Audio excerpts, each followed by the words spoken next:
Bonjour. Dans cette séance d'économie industrielle, on va voir deux nouvelles structures de marché. Je rappelle que toutes les structures du marché que l'on peut étudier sont étudiées par rapport à un seul modèle de concurrence pure et parfaite.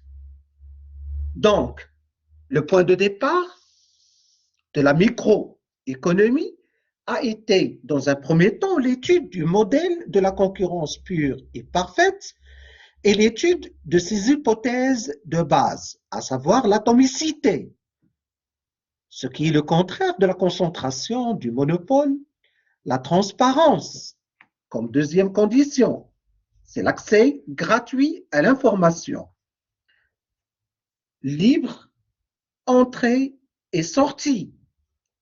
Alors, les nouveaux ou les nouvelles entreprises peuvent entrer facilement, il n'y a pas de coût d'entrée, et les entreprises qui existaient déjà dans le secteur d'activité peuvent sortir sans aucun coût de sortie. Donc, il n'y avait pas de coût de sortie. Ensuite, l'homogénéité. Cela veut dire que les produits sont identiques, semblables.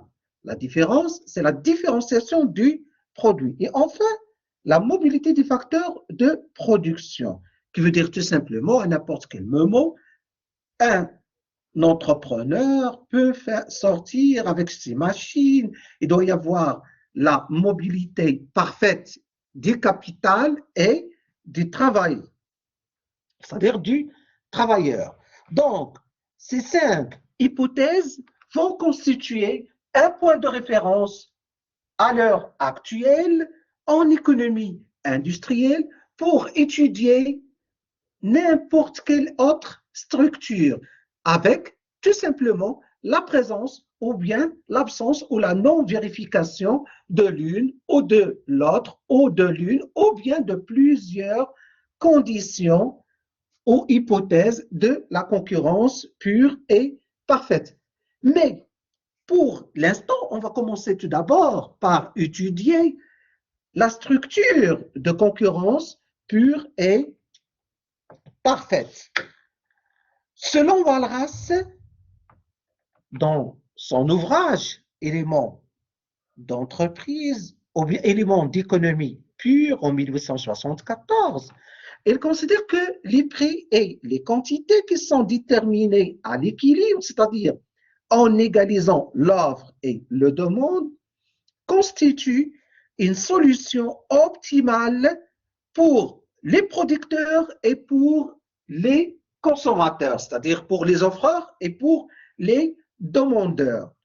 Cela veut dire tout simplement au sens de Pareto que le prix qu'on va déterminer à l'équilibre, que la quantité qu'on va déterminer à l'équilibre sont des situations qu'on ne peut pas changer par d'autres solutions. Cela veut dire que tout ce qui est déterminé à l'équilibre est considéré comme un optimum au sens de Pareto. Et par la suite, on peut présenter ça à travers une représentation graphique. On considère dans un premier temps la fonction du coût moyen, ensuite la fonction du coût marginal, et que le prix étant donné l'atomicité, c'est-à-dire les entrepreneurs vont recevoir le prix qui est déterminé par le marché. Donc ça, c'est le coût moyen, le coût marginal. On a les prix en fonction des quantités produites et le prix est déterminé par le marché. Il est fixé, donc c'est une constante dans le temps. Je rappelle que les prix n'est autre que la recette moyenne. Alors, Le prix, on va l'égaliser avec le coût marginal. En l'égalisant avec le coût marginal, on va déterminer ce qu'on appelle la quantité qui maximise le profit d'une entreprise qu'on va noter Q étoile. Et par conséquent, voici le profit donc qui va être réalisé par une entreprise. Et qu'une entreprise peut continuer à produire tant que le coût, regardez, le coût d'une unité ou le coût marginal, d'accord, d'une unité est inférieur au prix. Maintenant, pour la condition de l'équilibre, comme je viens de le dire, il faut que le prix soit égal au coût marginal. Donc, la condition d'équilibre, prix est égal coût marginal. Autrement dit, la recette moyenne est égale coût marginal dans le cas de la concurrence pure et parfaite. Donc, c'est la première condition qu'il faut retenir dans cette première structure qui est celle de la condition de l'équilibre. Le prix est égal le coût marginal. On va voir à travers un exemple d'application comment on peut trouver le prix de l'équilibre. Alors, on considère un marché de concurrence pure et parfaite de 100 entreprises. Donc, pour prouver qu'il y a la condition de l'atomicité qui est vérifiée. Une entreprise représentative, cela veut dire que toutes les autres entreprises auront les mêmes conditions de production que cette entreprise représentative à la fonction de coût individuel, CE qui est égal Coulomb au carré, Coulomb c'est la quantité, plus 40. La demande totale sur le marché. La demande totale, quantité globale, elle est égale moins 100 multiplié par P, c'est le prix, plus 2000. On vous demande de calculer l'offre individuelle et l'offre totale. En concurrence pure et parfaite, le profit est maximal lorsque le prix, c'est-à-dire, comme je l'ai dit tout à l'heure, lorsque le prix, qui est la recette moyenne, qui est égale au coût marginal. On va, dans un premier temps, calculer le coût marginal, d'accord? Ensuite, on va l'égaliser au prix, d'accord? Pour obtenir la fonction de l'offre individuelle. Alors, on a le coût individuel. Tout d'abord, on va commencer par déterminer le coût marginal. Le coût marginal, c'est pour cette entreprise, c'est la dérivée partielle. Donc, le coût marginal, c'est la dérivée partielle de la fonction du coût par rapport à la quantité, qui est égale à 2 multiplié par Coulomb. On va l'égaliser avec le prix. On va l'égaliser avec le prix est égal au prix, ce qui veut dire que la fonction de l'offre individuelle, elle est égale au prix sur 2.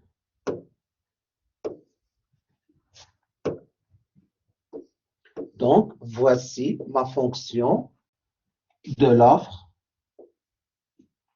individuelle.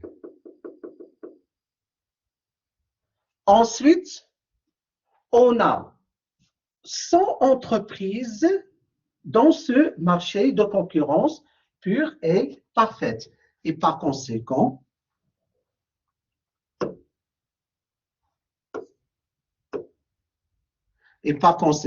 l'offre totale va être égale à 100 multiplié par cette offre individuelle qui est égale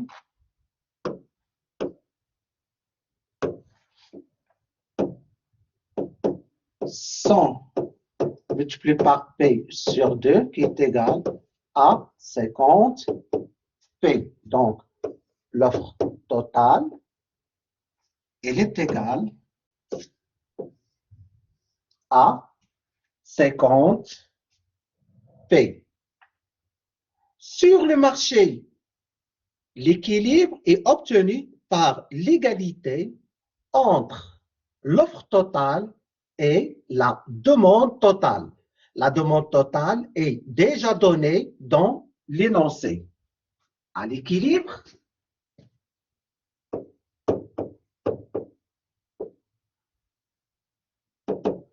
qu'est-ce qu'on a? On a l'offre totale qui est égale à la demande totale. Je remplace l'offre totale par 50 P. Elle est égale à la demande totale. Elle est donnée, la demande totale. Voici la fonction de demande totale, donc est égale à moins 100 P plus 2000.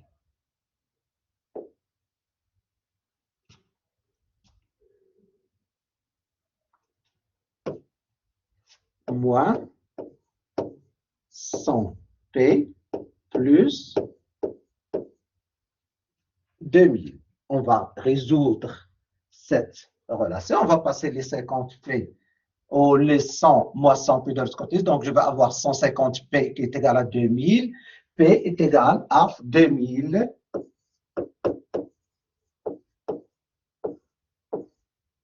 sur 150 qui est égal à 13,33. Donc, on obtient le prix d'équilibre. Donc, c'est le prix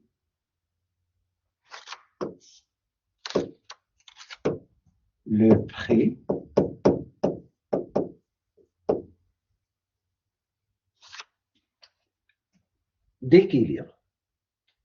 À ce prix, on remplace soit dans la fonction de l'offre totale, soit dans la fonction de demande totale pour trouver la quantité de l'équilibre. Supposons qu'on va remplacer dans la fonction de l'offre totale, donc la quantité va être égale à 50 multiplié par P qui est égal à 50 multiplié par 13,33 qui est égal à 666,66. Chaque firme produit. Donc, on vient de répondre aux questions. Maintenant, on va passer à la question, à la réponse de la dernière question. Calculer l'équilibre du producteur, c'est-à-dire déterminer la quantité qui maximise le profit et calculer ce profit. Chaque firme produit, chaque firme individuelle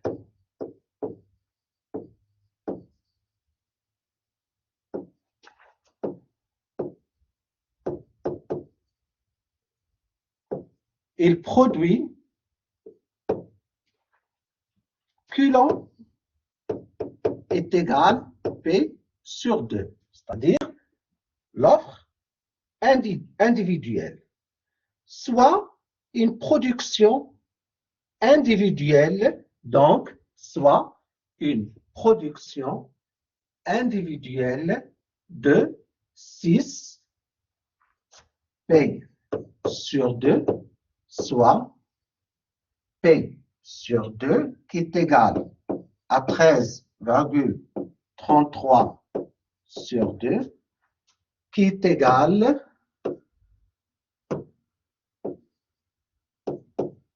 à 6,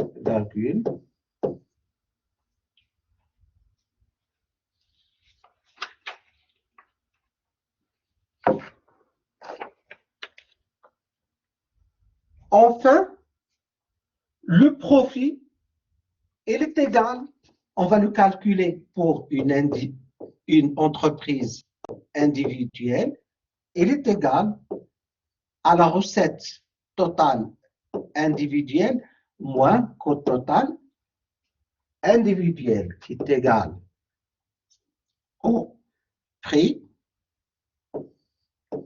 quantité I, facteur de prix moins le coût moyen. Si on remplace, alors le coût moyen, il est égal à la fonction qui était donnée, kilon carré plus 40 sur kilon. On trouve un coût moyen qui est égal à peu près 12,66. Donc, je remplace le profit individuel, elle est égale à la quantité individuelle, c'est-à-dire 6,666, facteur du prix, on l'a calculé 13,33, moins le coût moyen qui est égal à 12,66. Je rappelle que le coût moyen, il est égal à la fonction du coût total, c'est-à-dire kilon carré plus 40 divisé par kilon. Et lorsque je vais remplacer, kilon par 6,666, je vais trouver que c'est égal à 12,666.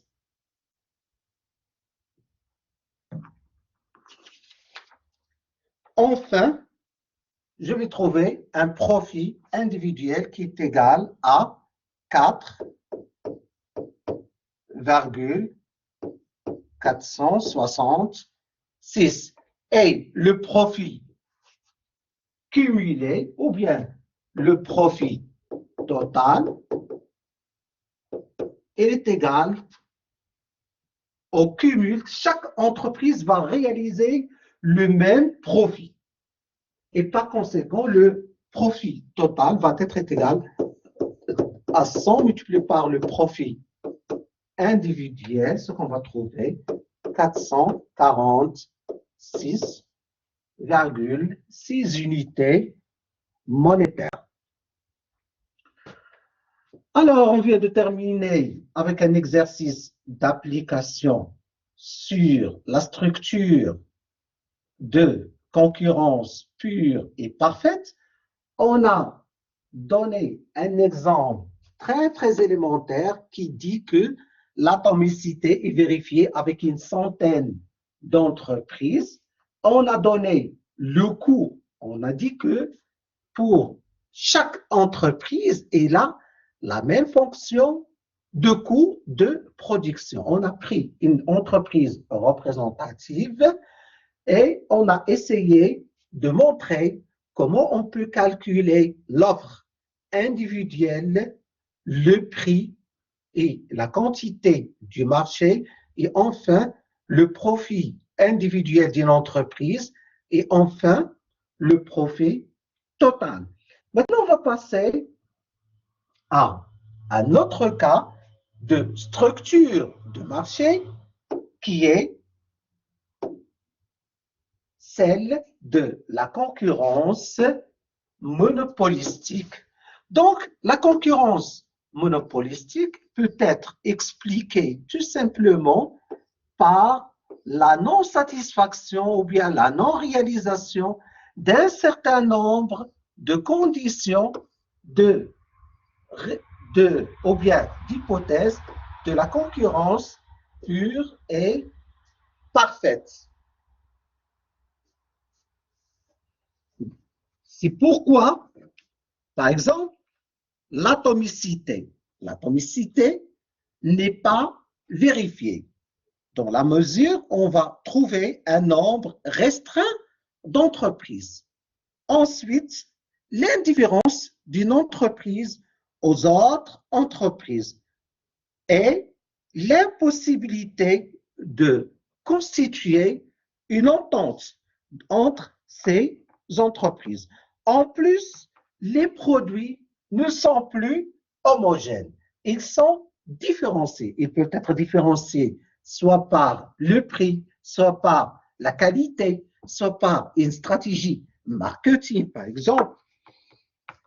Enfin, l'absence de barrières à l'entrée et à la sortie, c'est une condition qui est d'ailleurs vérifiée. Pourquoi? Car une entreprise peut être attirée dans un premier temps par le profit et une fois qu'il va réaliser des pertes, il sera contraint de sortir de ce marché. Un exemple très simple qui va nous permettre de comprendre ce qui se passe pour déterminer les prix et les quantités à l'équilibre. Tout d'abord, on a cette relation entre la fonction prix et la demande. On a la fonction de recette marginale, la fonction de recette marginale, la fonction de recette moyenne. Ensuite, on va avoir la fonction du coût marginal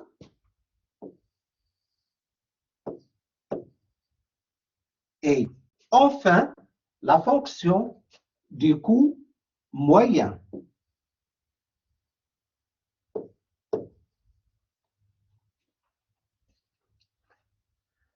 Dans le cas d'une structure de concurrence pure et parfaite, l'équilibre est obtenu en égalisant coût marginal avec la recette marginale. Donc, la condition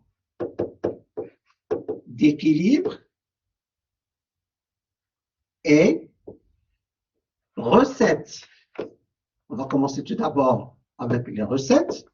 Recette marginale est égale coût marginal. Donc, en cherchant cette égalité entre recette marginale, on trouve, voici ce point. C'est, je fais la projection, je vais trouver la quantité d'équilibre. Ensuite, on peut, en égalisant cet coût moyen et revenu moyen,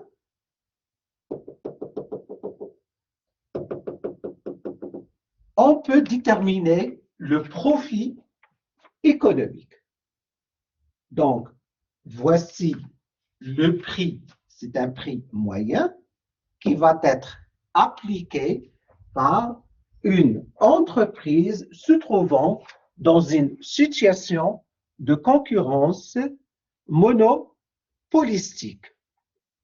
Pour mieux comprendre ce cas, on va illustrer cette relation d'équilibre à travers un exemple d'application. Dans une structure de concurrence monopolistique, une entreprise a un coût moyen qui est égal à 0,5 kg² moins 6 kg plus 26. Sa part de marché, P est égal à moins 4 multiplié par kg plus 116. On vous demande de calculer les quantités, le prix qui maximise le profit.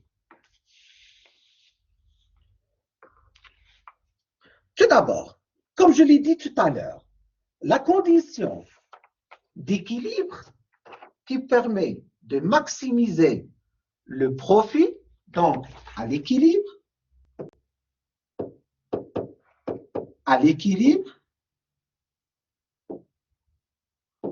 on a le revenu marginal qui est égal au coût marginal. On avait dit que cette relation, elle permet de maximiser le profit.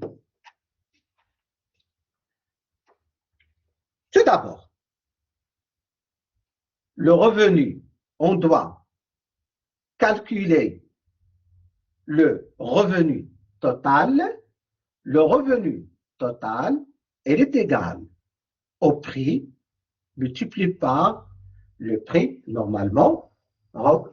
Le revenu total, il est égal prix multiplié par la quantité.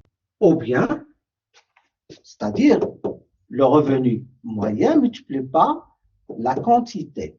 Donc, je vais remplacer. Donc, il est égal à kg, facteur de moins 4 kg plus 116, qui est égal à moins 4 kg au carré plus 116 kg. Ensuite, on calcule le coût, le revenu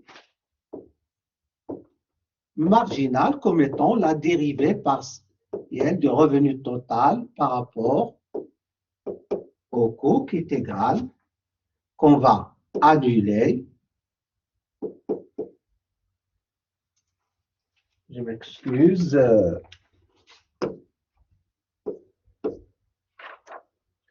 Je vais tout d'abord calculer, c'est égal à moins 8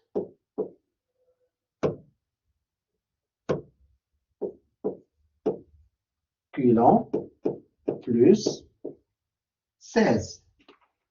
Alors, il faut remarquer que la pente, regardez, la pente de la recette marginale est plus décroissante que la rente du revenu total, de la recette totale.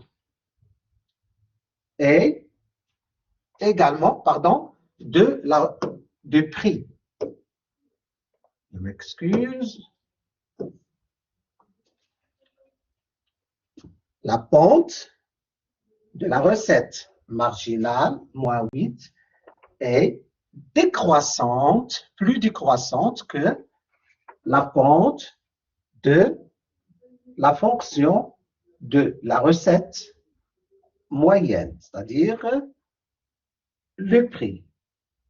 On va calculer le coût marginal. Avant de calculer le coût marginal, on calcule tout d'abord le coût total. Le coût total, il est égal au coût moyen multiplié par quantité, qui est égal à la quantité multipliée par 0,5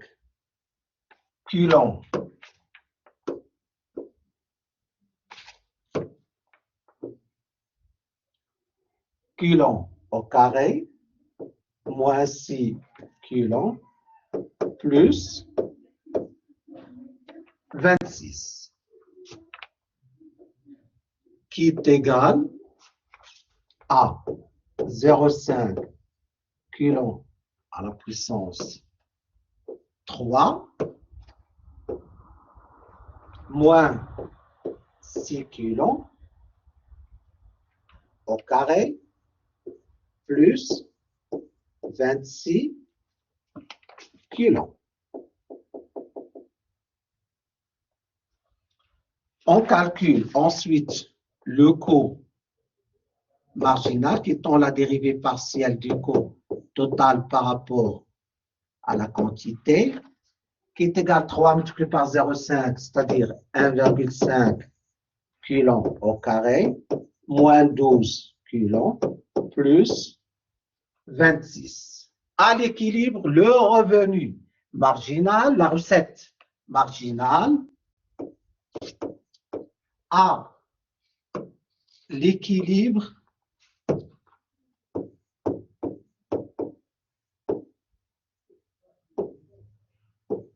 on a recette marginale qui est égale au coût marginal. Ce qui veut dire, je remplace la recette marginale, moins 8 kg plus 116, qui est égal à 1,5 kg au carré, moins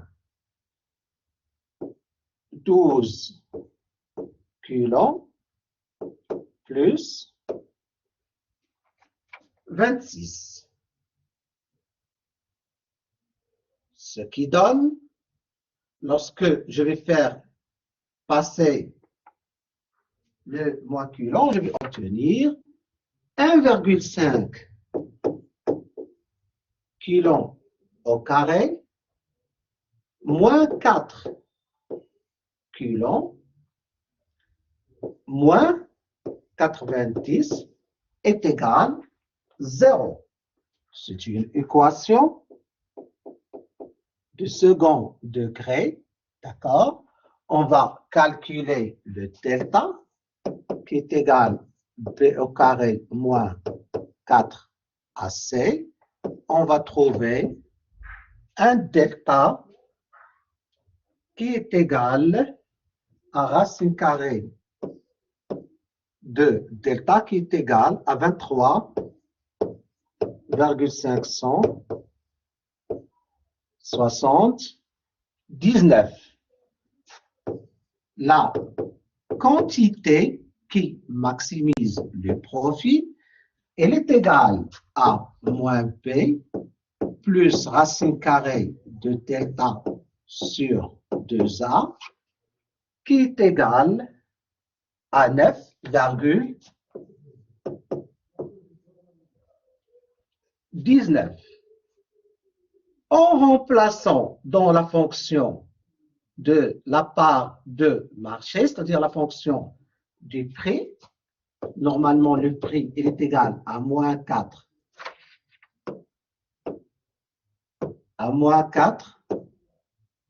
multiplié par la quantité plus 116, je remplace moins 4 multiplié par 9,19 plus 116 qui est égal à 79,24. Enfin, le profit total, il est égal au revenu total moins le coût total, c'est-à-dire le prix multiplié par la quantité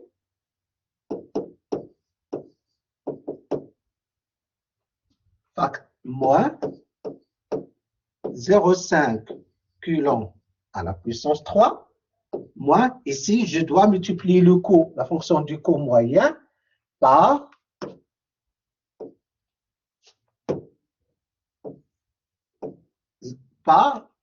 kg. Moins 6 kg au carré, plus Je remplace Coulomb par 9,19, le prix par 79,24. Je vais trouver un profit total qui est égal à 607,936. Ce qu'il faut retenir, que dans le cas de la concurrence pure et parfaite, on a le prix qui est donné par le marché. Donc, pour réaliser l'équilibre, pour déterminer, c'est-à-dire pour déterminer les quantités échangées sur un marché et les prix utilisés, on va utiliser la condition d'équilibre prix qui est égale. Donc, je rappelle, dans le cas de la concurrence pure et parfaite, la condition d'équilibre, c'est que le prix, qui n'est autre que la recette moyenne, elle est égale au coût marginal. Mais dans le cas d'une structure de concurrence monopolistique, la condition d'équilibre, c'est la recette marginale qu'on va égaliser au coût à la marginale. La séance prochaine, on va voir 2 cas ou 3 cas de structure de marché. On va voir un autre cas intermédiaire entre le monopole et la concurrence pure et parfaite, et qui est considéré comme une structure, un cas particulier de la structure d'oligopole, c'est le duopole. Le duopole, c'est un cas particulier. On va avoir 2 entreprises sur les marchés. Donc, aujourd'hui, on a vu la concurrence pure et parfaite, qui demeure un modèle ou une structure de marché qui est très, très idéaliste. Et ensuite, la concurrence, ou bien la structure de concurrence monopolistique, qui est une situation ou une structure hybride entre le monopole et la concurrence pure et parfaite, car dans chaque créneau de chaque entreprise dans ce type de structure va imposer son prix en utilisant soit une marque très très différenciée ou bien en utilisant une stratégie marketing ou la publicité pour différencier ses produits par rapport aux autres concurrents. Donc, comme je viens de le dire, la semaine prochaine, on va voir les duopoles, et en particulier le duopole de Cournot, le duopole de Bertrand, et enfin le duopole de Stackelberg. Je vous remercie et à la séance prochaine.